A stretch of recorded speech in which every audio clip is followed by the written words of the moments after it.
Star Wars number 5 2020 has been released to the world, and while it was a bit of a slow comic in terms of progressing the main plot threads forward, it still yielded some interesting new Star Wars canon worth going over. Up first, we learn that the Empire doesn't mess around with anyone named Skywalker, in particular Darth Vader, as we see him end an impersonator right quick for boasting about being the pilot who took out the Death Star. It was interesting to see how far Luke's legend had already spread since the Battle of Yavin, and that people tried to impersonate him for profit.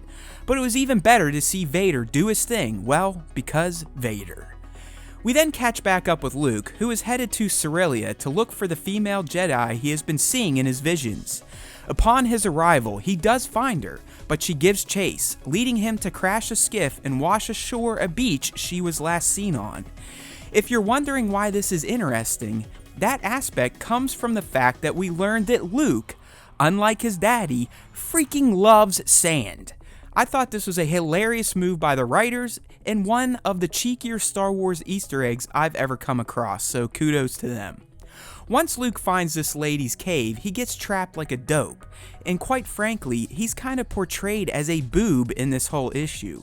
But either way, we finally learn who the female Force user is, and it is Verla, who is a canon character from the Dark Lord of the Sith Vader run from 2018. She was trained during the rise of the Empire by a Padawan turned master in Farron Bar. After talking with Luke, she learns just how clueless he is about the Jedi and how his mission to become one is dangerous. She essentially calls out Kenobi for romanticizing the Order and failing to tell Luke about the Purge and Order 66. She proceeds to drop those bombs on Luke, so we learn that he got his Order 66 history lesson from Verla first, and not from the two Mega Masters who were already training him. It just showcased how dubious Obi-Wan and Yoda really were in trying to keep the past from Luke.